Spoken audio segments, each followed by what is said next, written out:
Namaskar, Nath Bindu Dilip Langu with another episode, 17th one, of Secrets of Kashmir, which has this time a different thing, but it's very important. Sharika Kavacham.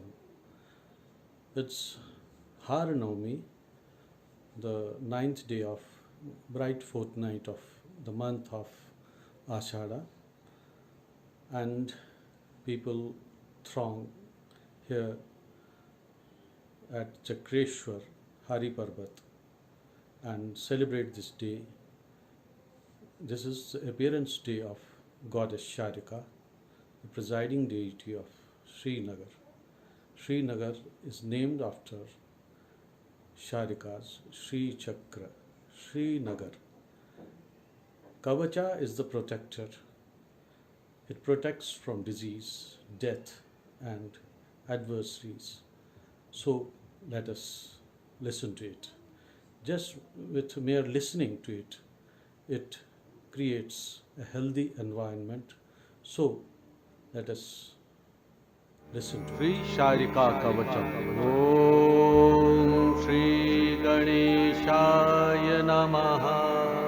Om Bijayih Sapta Virojjvala Kritirasau Ya Sapta Sapta Jyutih Saptrishi Pradtangri Pankaj Yugaya Sapta Lokatihrit Kashmir प्रवरेश मध्य नगरी प्रद्युम्न पीठे स्थिता भगवती श्री शारिका पातु नः।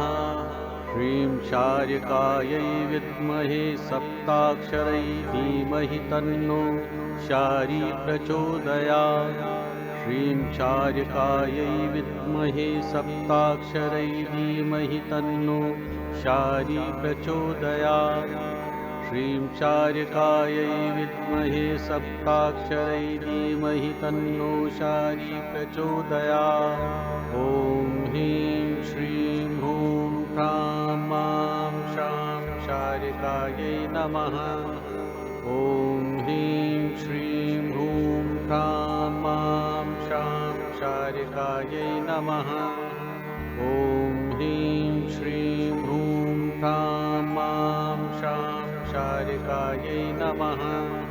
ॐ श्री गणेशाय नमः। अथ श्री शारिका कवचम्। श्रीभैरव उवाच ॐ अधुना शृणु देवी शारिका कवचं परम्। त्रैलोक्यमोहनं नाम मूलमन्त्रमयं परम्। अस्य श्रवणमात्रेण सर्वयज्ञफलं लभेत्। सर्वापत्तारणं दिव्यं सर्वसिद्धिप्रदं कलौ। सर्वस्वं मे रहस्यं मे परमं परमाद्भुतम्।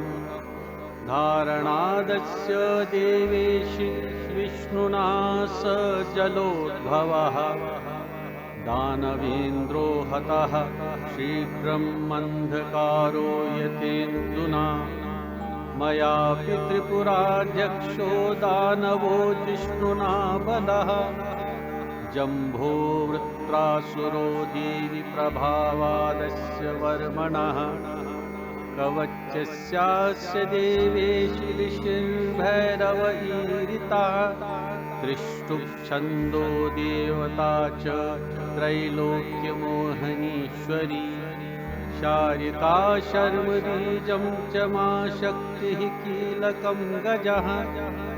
त्रैलोक्यमोहविद्यार्थे विनियोगः प्रकीर्तितः।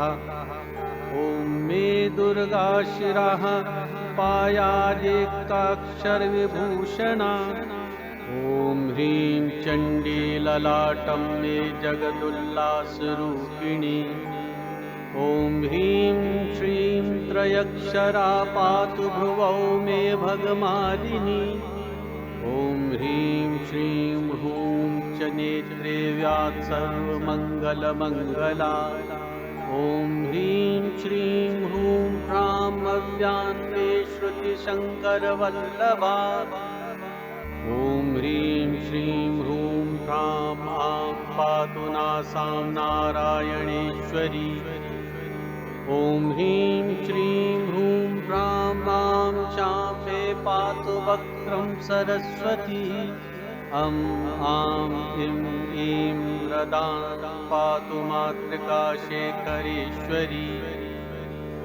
ॐ ह्रीं ह्रीं ह्रूं ऐं ऐं पायादोष्ठौ भवप्रिया। ॐ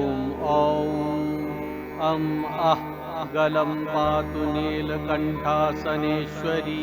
कं खं गं घं नं मे पातु स्कन्धौ स्कन्दसमर्चिता। चं छं जं झं ञं मे पायाद्वक्षो वामप्रियाम्बिका। तं थं दं ढं णं मे पायात् पार्श्वौ पर्वतनन्दिनी। तं थं दं धं नं मे पातु कुक्षं कुलाकुलेश्वरी। पं फं बं भं मं मे पातु नाभिं नारदसेविता। यं रं लं वं गुदं पातु गुह्यकेश्वरपूजिता। शं शं सं हं कटिं पातु देवी कात्यायिनी तथा। लं क्षः गुरु सदा पातु सर्वसारस्वतप्रदा। ॐ शां जानुशिवा पातु। ॐ आं जङ्गे अवतादु माम्। ॐ प्रां पादौ सदा पातु राजमातङ्गिनी मम। ॐ ह्रूं पदादिमूर्धान्तं वपुर्मे पातु कुब्जिका। ॐ श्रीं मूर्धादिपादान्तं वपुर्मे पातु शारदा। ॐ ह्रीं सप्ताक्षरी पातु शारिका सकलं वपुः। पूर्वे मां पातु ब्रह्माणि वहनौ मे वैष्णवी सदा। दक्षिणेऽवतु मां चण्डी नैऋते मे अपराजिता। पश्चिमे अवतु कौमारी वायव्ये शाम्भवी च मां। वाराही चोत्तरे पायादीशाने नारसिंहिका। प्रभाते मामुमा पातु मध्ये कामावता च मां। चार्वङ्गी मां दिनान्ते व्यान्निषादौ टङ्कधारिणी। निशीथे अव्यादुग्रतारा निशान्ते पार्वती च मां। सर्वत्र यक्षिणी पातु शिवा मां पातु सर्वदा। असिताङ्गः क्षितेः पातु रुरुर्मां पातु पाथसः। चण्डो मां पातु मरुतः। क्रोधो व्यान्मां हुताशनात्। उन्मत्तः सोमतः पातु कपाली सूयतो अवतु। भीष्मो यज्ञविघ्नात् संहारः शून्यमण्डलात्। रणे मां कालिका पातु त्रिपुरसुन्दरी। दुर्गावतु देवा श्रीचक्रं सर्वदावतु। सर्वत्र सर्वदा देवी पातु मां शारिका परा। धनं पुत्रं सुतान्दरां गृहं यद्यतु मामकम्। ततन्मम शिवः पातु वामदेवोचिदीश्वरः। इत्येतत्कवचं दिव्यं त्रिषु लोकेषु दुर्लभम्। त्रैलोक्यमोहनं नाम शारिकाया रहस्यकम्। विनामुना न सिद्धिः स्यात् कवचेन्द्रेण पार्वती। कोटिलक्षप्रजप्तस्य मन्त्रस्यास्य महेश्वरी। तस्मात् पतेत् शिवे वर्म मनुर्गर्भमनुक्षणम्। सर्वोत्पातप्रशमनं बलबुद्धिप्रवर्धनम्। परमानन्ददं लोके परमैश्वर्यकारणम्।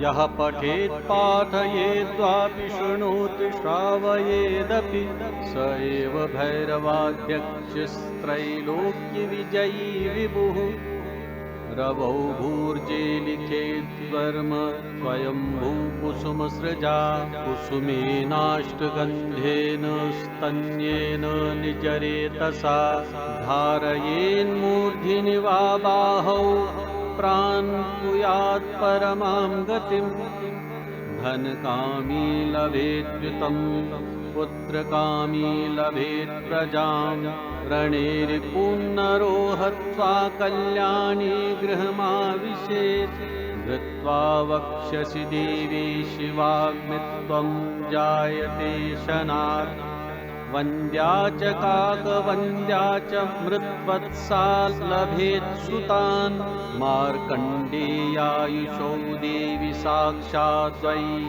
श्रवणोपमान् किं किं न लभते मर्त्यः पठन् कवचम् उत्तमम् यः पठेदर्धरात्रे तु शमशाने मुक्तकुन्तलः पीत्वा शीधुं स देवेशि देवि दर्शनम् आप्नुयात् स्तम्भयेत् भास्करं वायुं मोहयेत् त्रिजगद्ध्रुवम् बहु किं कथ्यातां तस्य कवचस्यास्य धारणात् पठनात् श्रवणाद्वापि स भवेद् भैरवोपमः इतीदं कवचं देवि त्रैलोक्यवश्यकारणम् त्रैलोक्यमोहनं नाम गोपनीयं सुरेश्वरि यस्य कस्य न दातव्यं विना शिष्येन पार्वती दीक्षिताय कुलीनाय दत्त्वा मोक्षमवाप्नुयात् विना दानं न गृह्णीयान्नद्यात् दक्षिणां विना दत्त्वा गृहीत्वा विद्युभयोः सिद्धिहानिर्भवेत् ध्रुवम् अन्यथा यस्तु गृहीण्याद्वा कवचेश्वरम् पुत्रान् दारांश्चैव योगिन्यो वक्ष्यन्ति तम् अज्ञात्वा कवचं देवि पूजयेत् श्रीशिलां शिवे स भवेत् शिवः सत्यं सर्वोपद्रवसङ्कुलः धृत्वा यः कवचं देवि पूजयेत् श्रीशिलां शिवे स एव परमां सिद्धिं लभते नात्र संशयः इतीदं